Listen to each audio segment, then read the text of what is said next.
오늘도 값없이 베풀어 주시는 주님의 끝없는 은혜를 누리며 승리하는 국민의 모든 분들이 되기를 소망합니다.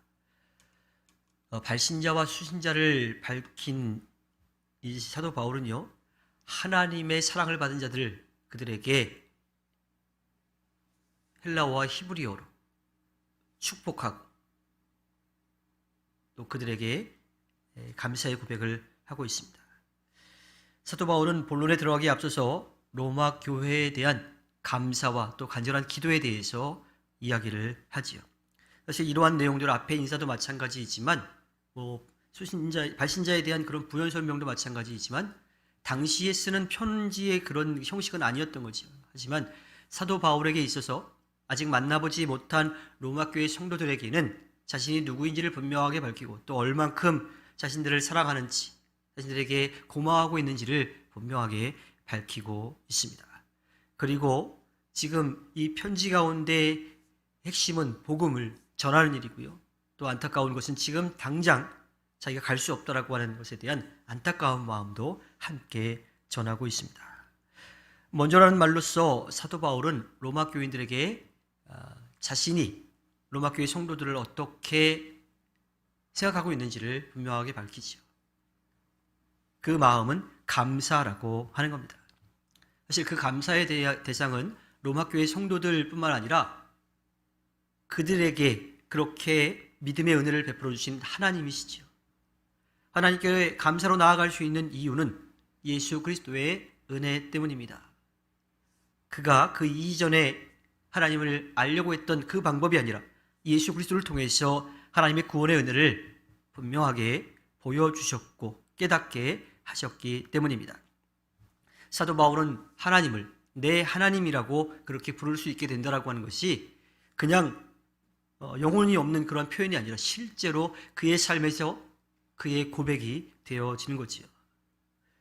사도 바울이 로마 교회 성도들에게 또 감사하는 이유는 뭐냐면 그들의 믿음이 온 세상에 두루 퍼지고 있기 때문입니다. 온 세상이라고 하는 말은요, 그리스도인들이 있는 곳곳마다 로마 교회에 대한 칭찬이 끊이지 않는다라고 하는 거예요. 로마 교회의 이 칭찬은 뭐였냐면, 그들이 받는 칭찬은 뭐였냐면 자생적으로 생겨났다라고 하는 거예요. 외부에서 온 전도자가 세운 것이 아니라 자생적으로 생겨나서 아름답게 살아나고 있다라고 하는 거예요. 또한 특출한 지도자 없이 그 믿음이 점점 성숙해 가고 있다라고 하는 거예요.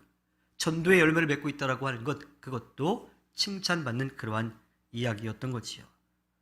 물론 유대 교인과 이 로마인 교인 사이에 갈등은 좀 있었어요. 하지만 그 오점을 상쇄할 만한 그런 칭찬거리가 로마 교회에 있었던 거죠. 그렇게 로마 교회에 대한 감사의 고백을 한 다음에 이 사도 바울은 이어서 로마 교회를 향해서 기도하고 있습니다. 그 기도의 제목은 두 가지인데요. 하나는 그들을 위한 중보의 기도예요. 그들이 믿음의 사람으로 온전하게 잘 서갈 수 있게 해달라고 하는 그런 기도이고요. 또 다른 하나는 하나님의 뜻 안에서 자신이 로마 교회로 갈 수 있는 그 길이 열리기를 간절히 기도합니다. 앞으로 계속 보겠지만 사도 바울은 오랫동안 로마에 가고 싶어 했어요. 로마 교회 성도들을 만나고 싶어 했어요. 그런데 번번이 그 일이 막혀버립니다. 이러한 내용들, 자신들에게 그렇게 친절하게 자신이 누구인지를 밝히고 하나님의 그 구원의 은혜를 또 그 축복을 통해서 자신들을 축복하는 것, 자신들에게 고마운 마음을 전하는 것, 자신들을 위해서 기도하는 그 사도 바울의 모습이 좀 의아했을 거예요. 왜냐하면 실제로 사도 바울은 로마 교회 성도들을 만난 적이 한 번도 없거든요. 그런데 사도 바울은 그들을 향한 그런 애끓는 또 안타까운 마음도 있고 고마운 마음도 있어서 계속 편지를 쓰고 있습니다. 그리고 또한 직접 만난 적은 없지만 그들을 어떻게 생각하는지 분명하게 밝히면서 사도 바울은 하나님은 내 마음을 알고 계시다라고 그렇게 말하죠. 이렇게 사도 바울은 하나님을 언급하면서 그 아들의 복음을 전하는 일로 충심으로 섬긴다라고 그렇게 이야기를 하고 있습니다. 하나님은 그렇게 자신이 정말 충심을 다해서 믿고 따르는 분이다. 그 예수 그리스도의 은혜를, 구원의 은혜를 내가 체험했다라고 고백하고 있지요. 이 섬기는 일이라고 번역된 말은요, 예배하는 일이라고 하는 말로 번역해도 크게 다르지 않습니다. 엄밀하게 말하면 예배와 삶, 그리고 이 삶과 사역, 예배와 사역은 떨어질 수가 없어요. 우리가 받은 은혜를 우리가 살아가는 그 삶에서 만나는 사람들에게 나눌 수 있어야 하기 때문이지요. 따라서 넓은 의미에서 섬기는 이라고 번역하지만 그 섬김의 기초 안에는 예배, 즉 살아계신 하나님을 믿고 의지하는 것, 예수 그리스도를 따르는 것, 성령을 의지하는 것이 다 담겨 있는 겁니다.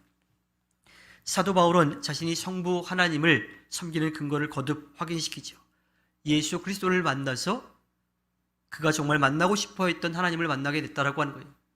사도 바울은 당시에 이 유대교회에 있어서 아주 고등교육, 아주 좋은 교육을 받았어요. 신앙교육도 마찬가지로 또 사회적인 인지도도 있었습니다. 세상적인 것도 많이 알았어요.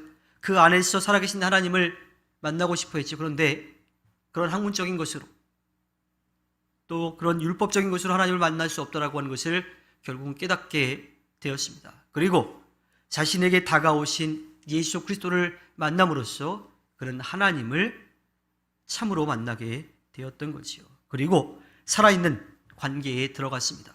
글로서, 이야기로서, 그냥 그런가 보다 하는 추측으로서가 아니라 실제 그의 삶에서 살아계신 하나님을 만나게 되었던 거죠. 그래서 충심으로라고 하는 말은 마음 깊은 곳에서 또는 온 마음으로라고 풀 수가 있어요. 자, 그 이전에 학문적으로 또 율법적으로 살아왔던 그 삶의 형식 가운데 하나님을 만나고 싶었지만 만나지 못했던 그 하나님을 예수 그리스도가 찾아오심으로 만나게 되었어요. 그때 그의 온 마음 깊은 곳에서 살아계신 하나님을 만남으로써 이제는 그의 믿음이 흔들리지 않았던 거지요. 오늘 우리가 함께 나누는 말씀 속에서 우리는 사도 바울의 마음을 들여다 볼 수가 있습니다. 사도 바울은 예수 그리스도를 닮아가고 그 복음을 전하는 일, 그래서 우리가 성화라고 이야기하는데 그 성화의 과정, 점점 더 깊은 믿음으로, 넓은 믿음으로 나아가는 그런 과정에 있었지만 그가 하나님으로부터 구원의 은혜를 누리게 되었다라고 하는 것, 그 칭의의 은혜도 잊지 않았습니다. 구원의 기쁨이 그의 마음속에 늘 살아있었어요. 하나님 앞에 나아가 기도할 수 있는 것은 오직 예수 그리스도의 구원의 은혜를 통해서만 가능하다라고 하는 것을 그는 알게 되었습니다. 그것을 하나님이 그에게 선물로 주셨다라고 하는 것도 잊지 않았죠. 또한 그렇게 받은 그 은혜를 잊지 않고 직접 만나지도 못한 로마 교회 성도들을 향해서 그 교회를 위해서 안타까운 마음으로 또 감사한 마음으로 또 간절히 기도하면서 그들을 축복하고 그들을 향한 마음을 표현하고 있습니다. 그 사랑이 사도 바울로 하여금 로마 교회 성도들을 위해 끊임없이 기도하게 만들었지요. 그도 사람이었기에 또 기도의 사람이었기에 사도 바울은 계속해서 편지를 쓸 때마다 그들을 축복하고 또 그들을 위해서 기도했습니다. 또한 앞으로도 계속 보겠지만 그는 자신만 기도한 것이 아니라 그 편지를 받는 이들도 자신을 위해서 기도해달라고 그렇게 요청을 하지요. 주님께서 허락해 주신 오늘 하루를 살아갈 때에 우리가 서로가 서로를 위해 기도함으로 함께 주의 은혜를 나누고 또 주신 그 일들을 멋지게 해내서 주님께 기쁨을 드리는 꿈미래 모든 분들이 되기를 주님의 이름으로 부탁드립니다. 기도하겠습니다.